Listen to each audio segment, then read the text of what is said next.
আচ্ছা, একবার ভাবুন তো, যদি একটা দেশের পুরো অর্থনীতি দাঁড়িয়ে থাকে শুধু একটা শিল্পের ওপর, আর সেই শিল্পটাই যদি হঠাৎ করে এমন এক দ্বিমুখী ঝড়ের মুখে পড়ে যা তাকে একেবারে ধসিয়ে দিতে পারে, ঠিক এমনই এক টানটান উত্তেজনার গল্প কিন্তু চলছে আমেরিকা আর বাংলাদেশের মধ্যে।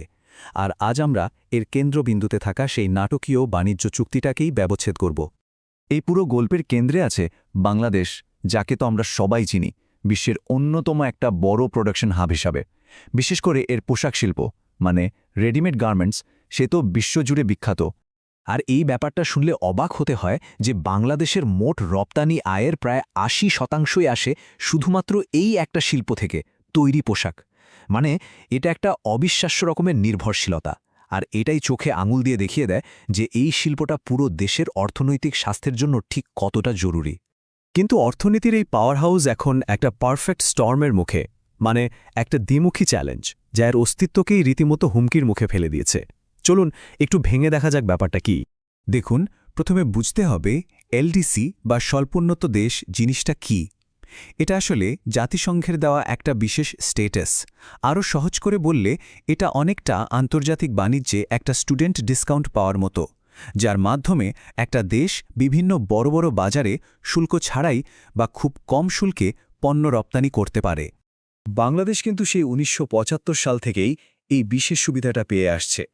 কিন্তু দেশের অর্থনৈতিক উন্নতির সাথে সাথে এই ডিসকাউন্টের মেয়াদও এখন ফুরিয়ে আসছে।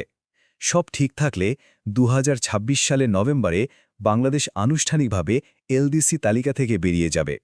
তো এর ফলে ঠিক কি হতে যাচ্ছে? সোজা কথায় এলডিসি থাকার কারণে বাংলাদেশ তার সবচেয়ে বড় বাজার মানে ইউরোপীয় ইউনিয়নে একদম শুল্কমুক্ত সুবিধা পেত, কিন্তু স্ট্যাটাসটা হারানোর পর তাদের পণ্যের ওপর সাধারণ শুল্ক বসবে। ফলে পণ্যের দাম বাড়বে আর আন্তর্জাতিক বাজারে টিকে থাকাটা অনেক অনেক কঠিন হয়ে পড়বে। তফাৎটা আসলে বিশাল। আর বাংলাদেশ যখন এই চ্যালেঞ্জটা মোকাবিলার জন্য প্রস্তুতি নিচ্ছিল, ঠিক তখনই এলো দ্বিতীয় একটা ধাক্কা। আমেরিকা হঠাৎ করেই বাংলাদেশের পণ্যের ওপর নতুন করে বেশ চড়া হারে শুল্ক বসিয়ে দিল। এটা দেশের পোশাক শিল্পের জন্য পরিস্থিতি আরও জটিল করে তুলল। তো এই ডাবল সংকট থেকে বের হওয়ার জন্য একটা বেশ নাটকীয় পদক্ষেপ নেওয়া হলো, আর সেটা ছিল একটা নতুন বাণিজ্য চুক্তি। এরপর ৯ ফেব্রুয়ারি ২০২৬-এ গল্পের মোড়টা ঘুরে গেল। আমেরিকা আর বাংলাদেশ একটা ঐতিহাসিক বাণিজ্য চুক্তি স্বাক্ষর করল, যার নাম US Bangladesh agreement on reciprocal trade. বাংলাদেশের দিক থেকে দেখলে এই চুক্তির মূল লক্ষ্যটা ছিল একদম সোজাসাপটা।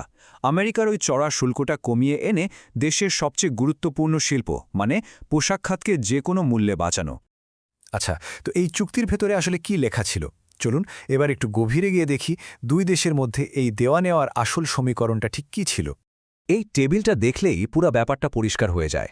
একদিকে আমেরিকার দেয়া প্রতিশ্রুতি আর অন্যদিকে বাংলাদেশের। এক নজরে দেখলেই কিন্তু একটা জিনিস চোখে পড়ে, বাংলাদেশের প্রতিশ্রুতির তালিকাটা বেশ লম্বা। এটা শুধু বাজার খুলে দেওয়া নয়, এখানে বিলিয়ন ডলারের জ্বালানি কেনা থেকে শুরু করে দেশের শ্রম আইন আর ডেটা পলিসিতে পর্যন্ত পরিবর্তন আনার মতো বড় বড় সব প্রতিশ্রুতি রয়েছে। শুধু কথাই না, এর সাথে জড়িয়ে আছে বিশাল অঙ্কের টাকা। যেমন আগামী ১৫ বছরে মার্কিন জ্বালানি পণ্য কেনার জন্য বাংলাদেশ প্রায় $১৫ বিলিয়ন খরচ করার কথা দিয়েছে।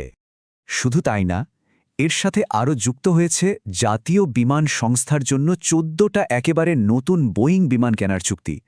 বুঝতেই পারছেন, এটাও একটা বিশাল অঙ্কের বিনিয়োগ।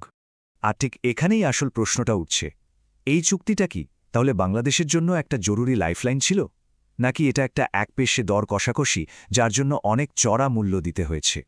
এ নিয়ে কিন্তু বিতর্কটা বেশ তীব্র। প্রথমে আমরা তাদের কথা শুনি যারা এই চুক্তিটাকে সমর্থন করছেন। যেমন এশিয়া টাইমসের ফয়সাল মাহমুদ বলেছেন, সমালোচকরা এটাকে আত্মসমর্পণ বললেও এটা আসলে একটা উইন উইন চুক্তি, যা দেশের পোশাক শিল্পকে একটা বড় বিপদ থেকে বাঁচিয়েছে। সমর্থকদের যুক্তি হল এটা একটা মাস্টার স্ট্রোক ছিল। প্রথমত, ওই ৩৭% মতো একটা ভয়াবহ শুল্কের বিপর্যয় এড়ানো গেছে। দ্বিতীয়ত, এমন কিছু মার্কিন পণ্যের শুল্ক ছাড় দেওয়া হয়েছে যেগুলোর চাহিদা বাংলাদেশে এমনিতেও খুব কম, যেমন ধরুন গরুর মাংস বা অ্যাভোকাডো। আর আসল কৌশলটা হলো আমেরিকান তুলা ব্যবহারে রাজি হয়ে 0% শুল্কের সুবিধা আদায় করা, যা আঞ্চলিক প্রতিযোগী ভারতের চেয়ে বাংলাদেশকে অনেকখানি এগিয়ে রাখবে। কিন্তু মুদ্রার তো আর একটা পিঠও আছে। দি ইন্ডিয়ান আওয়াজের আর সূর্যমূর্তির মতো সমালোচকরা আবার বলছেন, এই চুক্তিটা আসলে একটা অসম চুক্তি, যা বাংলাদেশকে আমেরিকার উপর আরও বেশি নির্ভরশীল করে তুলবে। আর এই চার্টটা দেখলে বিষয়টা আরও পরিষ্কার হবে। যদিও একটা 0% শুল্কের সুযোগের কথা বলা হচ্ছে, কিন্তু সেটা শর্ত সাপেক্ষ। বেশিরভাগ পোশাকের ওপরে কিন্তু সে 19% চড়া শুল্কটা থাকছেই, যা ইউরোপীয় ইউনিয়নের 0% শুল্কের তুলনায় অনেক বেশি। মানে ওই লোভনীয় 0% শুল্ক পেতে হলে মূল শর্তটাই হলো বাংলাদেশকে তার পুরো সাপ্লাই চেইন মার্কিন তুলা আর ফাইবার ব্যবহারের জন্য নতুন করে সাজাতে হবে। সমালোচকদের মতে এটা এক ধরনের ডিসিপ্লিন মেকানিজম বা নিয়ম মানতে বাধ্য করার কৌশল, যা বাংলাদেশকে মার্কিন উৎপাদকদের ওপর পুরোপুরি নির্ভরশীল করে তুলবে। এখন চলুন এই নির্দিষ্ট চুক্তিটা থেকে একটু বেরিয়ে এসে আমরা বড় ছবিটা দেখি। কারণ এই চুক্তির মাধ্যমে একটা বৃহত্তর বৈশ্বিক ট্রেন্ড কিন্তু খুব স্পষ্ট হয়ে উঠেছে। ব্যাপারটা হচ্ছে, গ্লোবাল ট্রেডের নিয়মকানুনই এখন বদলে যাচ্ছে। আগে উন্নয়নশীল দেশগুলোকে হয়তো শর্ত ছাড়াই কিছু অগ্রাধিকার দেওয়া হতো, কিন্তু এখন যুগটা হলো শর্তযুক্ত, ক্ষমতাভিত্তিক চুক্তির। তাহলে পুরো আলোচনা থেকে আমরা কি শিখলাম? প্রথমত, বিশ্ব বাণিজ্য এখন আর সাহায্যের ব্যাপার নয়, এটা এখন শর্ত সাপেক্ষে বাজারে প্রবেশের সুযোগ। দ্বিতীয়ত, এই শর্তগুলো ব্যবহার করে বড় দেশগুলো অন্য দেশের অভ্যন্তরীণ নীতি এবং সাপ্লাই চেইনকে প্রভাবিত করছে। আর তৃতীয় এবং সবচেয়ে গুরুত্বপূর্ণ হল, উন্নয়নশীল দেশগুলোকে অর্থনৈতিক সুবিধা পাওয়ার জন্য নিজেদের নীতির স্বাধীনতার সঙ্গে একটা কঠিন আপোষ করতে হচ্ছে। শেষ পর্যন্ত এই প্রশ্নটাই কিন্তু থেকে যায়, এই যে বাণিজ্যের নতুন যুগ, এখানে এই ধরনের চুক্তিগুলো কি উন্নয়নশীল দেশগুলোর জন্য আসলেই উন্নয়নের সিঁড়ি হিসেবে কাজ করবে, নাকি এটা তাদের একটা নির্ভরতার খাঁচায় আটকে ফেলবে? এই প্রশ্নটি আমাদের ভাবনার জন্য রইল।